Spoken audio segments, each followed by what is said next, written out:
옛날 옛적 프랑스의 작은 마을에 앙리라는 젊은 농부가 살고 있었습니다. 앙리는 부모님에게서 물려받은 작은 포도밭을 가꾸며 소박하게 살고 있었어요. 하지만 그의 마음속에는 항상 더 큰 포도밭과 더 많은 수확을 꿈꾸는 욕망이 자리 잡고 있었습니다. 어느 가을밤 앙리는 밤하늘의 별을 바라보며 소원을 빌었습니다. 이 포도밭이 가장 풍요롭고 맛있는 포도를 줄 수 있기를. 바로 그때 하늘에서 별 하나가 떨어져 포도밭 한가운데에 박혔습니다. 앙리는 깜짝 놀라 그곳에 다가가 보았는데 작은 고슴도치 모양의 정령이 나타나 그에게 말을 걸었습니다. 안녕하세요. 젊은 농부 앙리. 나는 이 별에 깃든 정령입니다. 내가 진정으로 원하는 바를 도와줄 수 있어요. 하지만 조건이 있습니다. 당신의 진정한 욕망이 무엇인지 깨달아야만 합니다. 그렇지 않으면 마법은 사라질 것입니다. 앙리는 정령의 말을 듣고 몹시 기뻤습니다.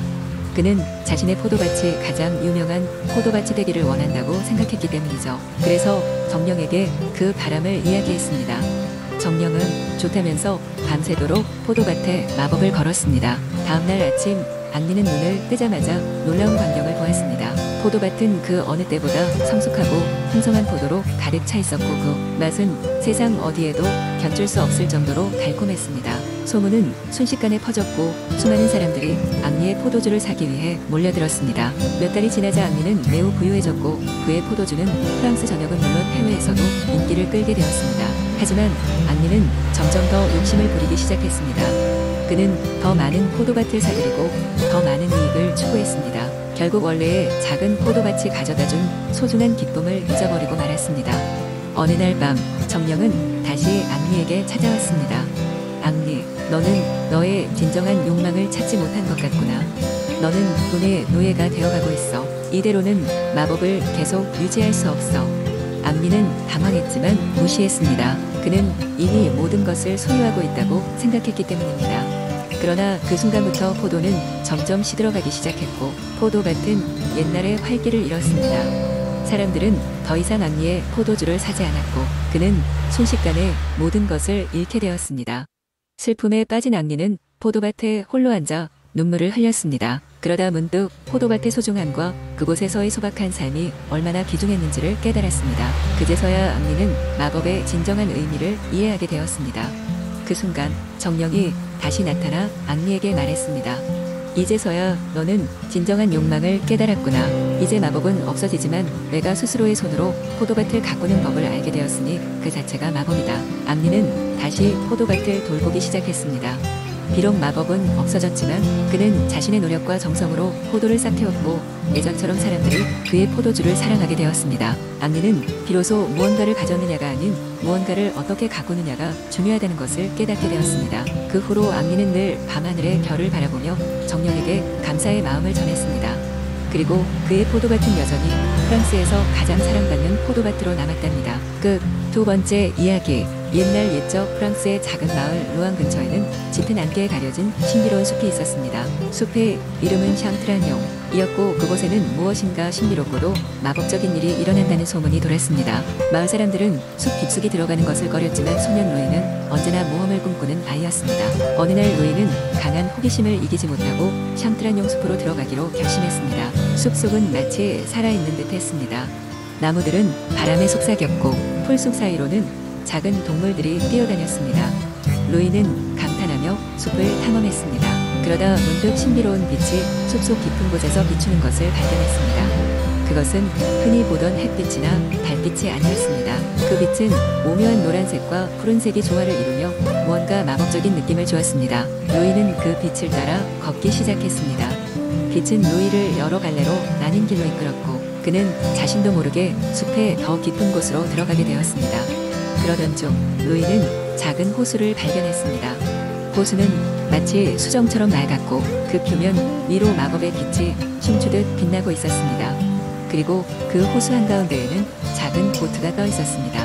호기심이 가득한 루이는 보트에 올라타 호수를 건너기로 했습니다. 보트가 호수 중심에 이르렀을 때 루이는 호수 밑바닥에서 무엇인가가 움직이는 것을 보았습니다. 그것은 거대한 물고기였으며 물고기는 루이에게 다가와 말을 걸었습니다. 안녕, 어린 모험가요.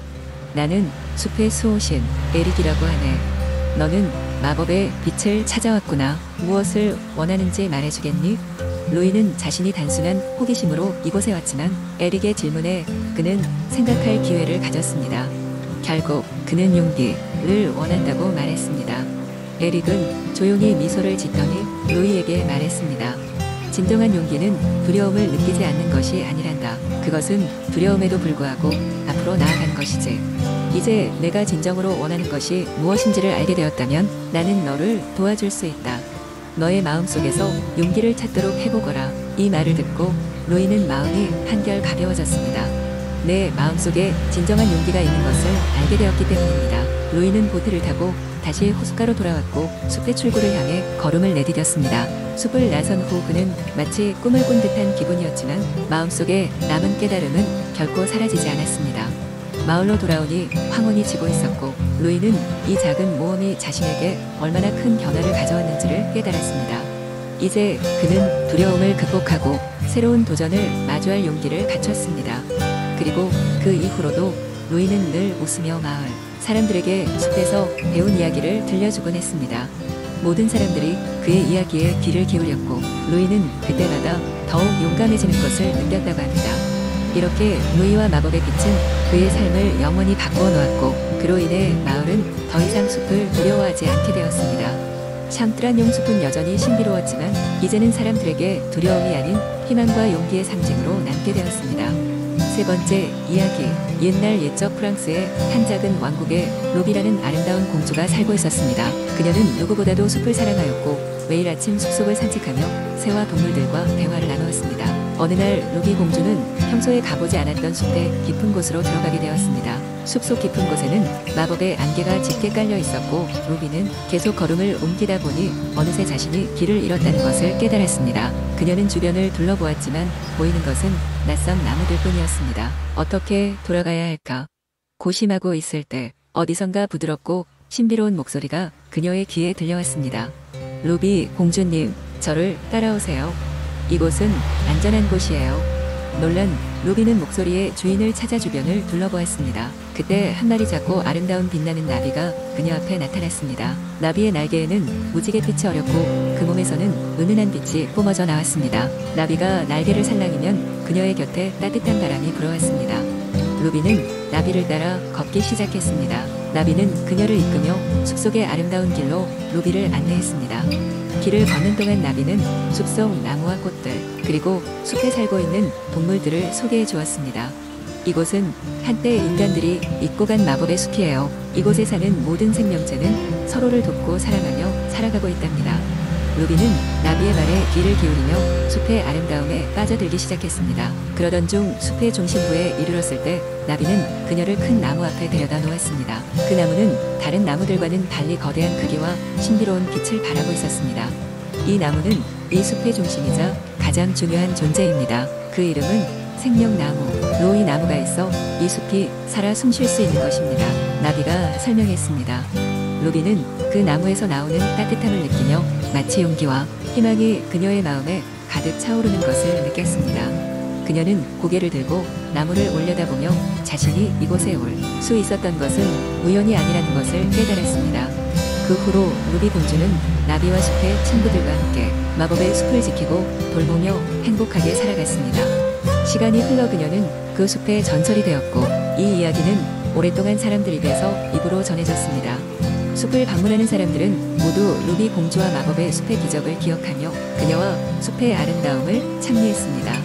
네 번째 이야기. 옛날 옛적 프랑스의 작은 마을에 매일같이 사람들의 웃음을 불러일으키는 사자가 살고 있었습니다. 이 사자는 특별했습니다. 왜냐하면 그가 있는 곳에서는 누구나 웃을 수밖에 없었기 때문입니다.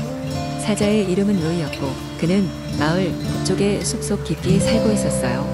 사자는 하루에도 몇 번씩 마을로 내려와 그곳 사람들과 함께 시간을 보내곤 했습니다. 그러나 로이를 처음 본 사람들은 조금 놀라곤 했습니다. 그 이유는 사자의 얼굴이 마치 사람이 웃는 얼굴과 같이 환하게 웃고 있었기 때문입니다. 사실 로이는 사람과 동물이 함께 살 수 있는 세상을 만들고 싶어 마법사에게 웃음의 마법을 부탁했습니다. 마법사는 로이에게 특별한 미소를 선사했죠. 그것은 영원히 웃음이 넘치는 미소였습니다. 이 미소 덕분에 로이가 있는 곳에는 항상 행복과 웃음이 가득했습니다. 어느 날 마을에 이상한 소문이 돌기 시작했습니다. 사라졌던 불행이 마을로 돌아오고 있다는 것이었죠. 마을 사람들은 불안에 떨었고 루이는 이 상황이 자신과 관련이 있다는 것을 알게 되었습니다. 그는 심각한 표정으로 마을의 어르신들을 찾아가 문제를 해결하기 위해 같이 논의하기 시작했습니다. 어르신들 중 한 분이 말했습니다. 루이, 내 미소는 항상 우리에게 행복을 가져다 주지만 오랫동안 지속되지 않는 것 같아. 마법의 힘에 너무 의존하다 보니 우리가 진정으로 행복해질 수 있는 법을 잊고 있는 것이 아닐까? 루이는 그 말에 깊이 공감했습니다. 루이는 마법사에게 돌아가 웃음의 마법을 되돌리고 싶다고 말했습니다. 하지만 마법사는 이렇게 대답합니다. 그것은 불가능해. 웃음의 마법은 이제 너의 본성이 되었으니까. 하지만 너에게 특별한 임무를 줄 수 있어. 사람들에게 진정한 행복의 의미를 가르치며 그들이 스스로 웃을 수 있도록 도와줘야 해.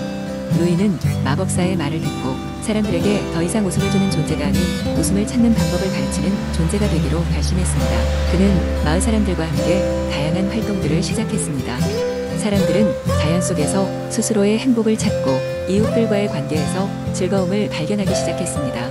마을은 점점 더 따뜻하고 조화로운 곳이 되어갔고 사람들은 진정한 행복이 스스로의 마음속에서 시작된다는 것을 깨닫기 시작했습니다.